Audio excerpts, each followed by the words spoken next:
बदतमीज बहू। सभ्यता से भरपूर शास्त्री परिवार की इकलौती बेटी मोहिनी को बचपन में ही पढ़ाई के लिए विदेश भेज देते हैं, जहां से वो सालों बाद ग्रेजुएशन पूरी करके इंडिया वापस आती है, जो अब संस्कार, सभ्यता, संस्कृति जैसी चीजों से कोसों दूर होती है। एक सुबह मोहिनी शॉर्ट ड्रेस पहने, कानों में हेडफोन लगाए जोर जोर से इंग्लिश गाने गाती हुई घर में घूम रही होती है। सुबह सुबह भगवान का नाम लेते हैं, राक्षसों की तरह चिल्लाते नहीं। पॉप्स, आपको अच्छे गाने की बिल्कुल समझ नहीं है, सो ठीक है, चिल पिल। अरे मोहिनी, पापा से ऐसे बात करते हैं क्या? सारी तमीज भूल गई हो। ओह मॉम प्लीज, इतनी बड़ी भी कोई बात नहीं हुई, so don't over react.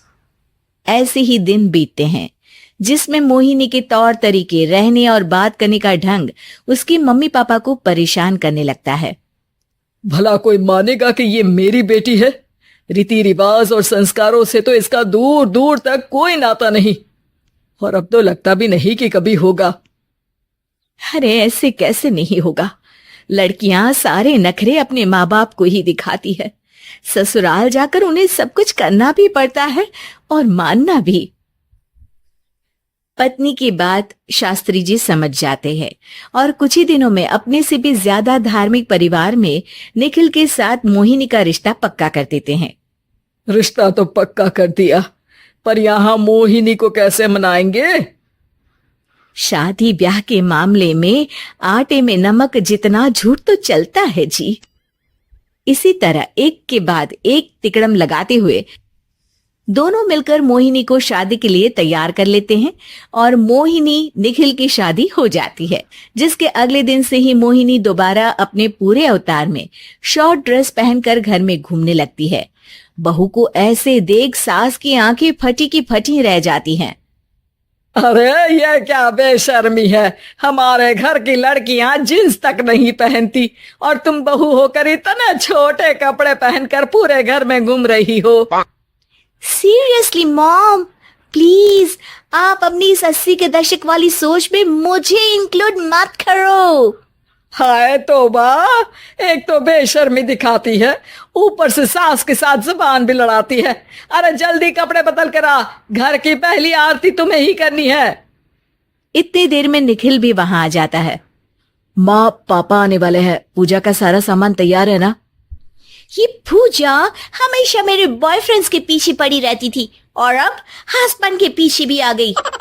Mohini की बातें सुन सास तो अपना सिर पकड़ लेती है, लेकिन निखिल किसी न किसी तरह उसे पूजा के लिए कन्विंस करके कपड़े चेंज करने के लिए भेज देता है, जिस पर पूजा खत्म होने के बाद वो एक बार फिर अपनी शॉर्ट ड्रेस में आ जाती है। बहू, ये क्या तरीका है? संस्कार नाम की कोई चीज है या नहीं? नहीं ससुर जी, संस्कार मेरा दूसरा बॉयफ्रेंड था, अब तो मेरा उससे कोई कांटेक्ट नहीं है।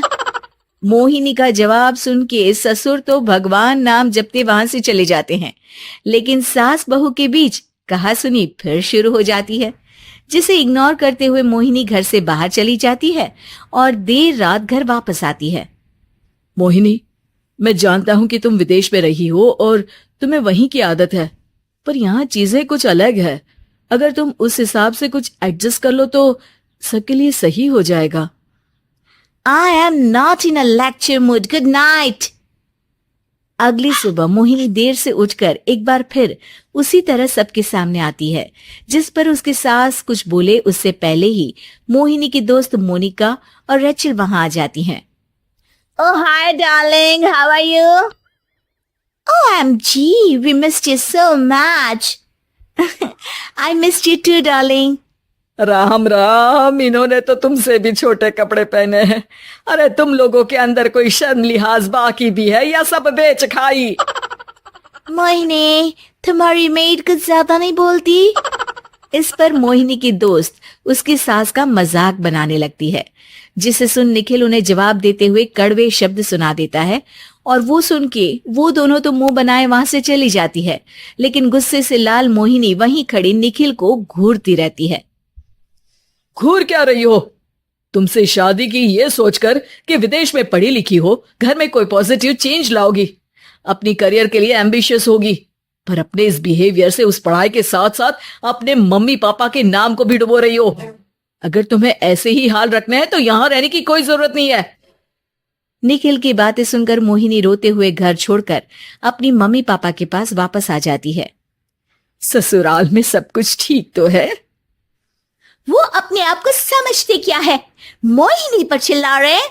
मैं क्यों उसके इशारों पर चलूं? मैं अपनी लाइफ अपने तरीके से जीना चाहती हूँ और वो ना आप लोगों को मंजूर था और ना ही उन्हें है। तुम यहां नहीं रह सकती। अपने पापा की बात सुन के मोहिनी हैरान रह जाती है। हाँ, तुमने बिल्कुल सही सुना। अगर तुम्हें अपने इस घमंड, बेशर्मी और बदतमीजी में ही जीना है तो तुम यहां भी नहीं रह सकती। बेटी, मैं मानता हूं हमारे यहाँ रीति रिवाज बहुत मायने रखते हैं और हमने उन्हीं के ओवरडोज से बचाने के लिए तुम्हें विदेश भेजा था। एक लड़की जो शादी करके घर और बच्चे संभालती है, उससे तुम अपने आप को ज्यादा समझ सको इसके लिए भेजा था। तुम उससे ज्यादा समझो और बनो, पर तुम तो किसी दूसरी ही ट्रेन में चढ़ गई बेटा। उसके मम्मी पापा बहुत देर तक मोहिनी को सारी बातें समझाते हैं, जिन्हें सुनकर मोहिनी को अपनी गलती का एहसास होता है। वो जॉब ज्वाइन कर लेती है और ससुराल वापस आकर उन्हें मॉडर्न बनाती है और खुद भी कुछ रिवाज सीखते हुए खुशी से रहने लगती है।